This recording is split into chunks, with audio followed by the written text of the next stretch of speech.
So here we have the Nissan Qashqai on a 67 plate. I'm going to start off by showing you inside the boot, and then we'll hop in and run through some controls from there. As we approach the back of the car, you can see we have reversing sensors. Plenty of boot space as well, along with that 60/40 split folding rear seat should you wish to increase this space even further. And then it comes with this vinyl boot liner, which would have been an additional extra from new, and even more space underneath these removable tray sections. Okay, now that we're inside the car, we're going to start with the dials. On the left-hand side, we have the rev counter, and on the right-hand side, the speedometer and fuel gauge. In the middle, you can see the total miles for this car, which are 14,231. You can change the information displayed above that by using buttons on the steering wheel. Those buttons are over on the left-hand side just here. We have stereo controls surrounding that. And then on the right-hand side of the steering wheel, phone controls, as well as cruise control and speed limiter.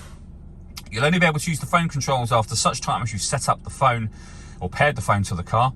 And that is done over on the touchscreen over in the centre here. So your buttons down the left and right hand sides, and then touchscreen in the middle, of course. So to pair your phone, you'd hit the phone button, then use the screen to connect and pair a new device. Follow the instructions on screen from there. When it comes to music, we have DAB, FM and AM radio. If you want to listen to your own music, you can do that via the CD player, the auxiliary input, USB input as well. You can also stream your music wirelessly via Bluetooth audio once you paired up your phone. This car's got satellite navigation, which is accessed just here. There's a full video showing how that works on our website and on our YouTube channel. And if I pop the car into reverse, you'll also see we have a 360 parking camera. So bird's eye view image and reversing camera just there. And it goes a couple of steps beyond that. If you press the camera button, you get a front-facing camera and that bird's eye view, or a front-facing camera and the front passenger side wheel.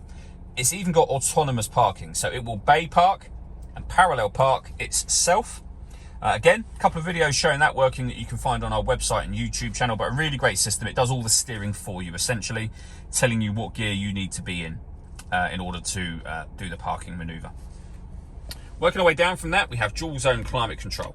So you can adjust the passenger temperature, the driver temperature, you can increase and decrease the fan speed.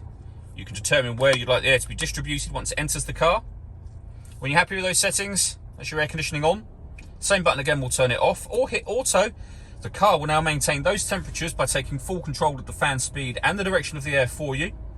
You can override that by making any manual adjustment. You'll see auto has now gone off. With a heated rear screen and a proper heated front screen as well, just there. We have a 12-volt charging socket, electronic handbrake, the gear lever for the fully automatic gearbox. We then have driver and passenger heated seats, both with 2 different heat settings on each. And the last thing I wanted to mention is the panoramic glass roof for this car. So there's a sunblind that will open all the way to the back of the rear seats, as you can see, and that lets in a huge amount of extra light. All that leaves me to say is thank you for taking the time to watch this video. If you'd like to come and see the car in person and have a test drive, please feel free to call any of our MJA sites. We'd love to hear from you soon.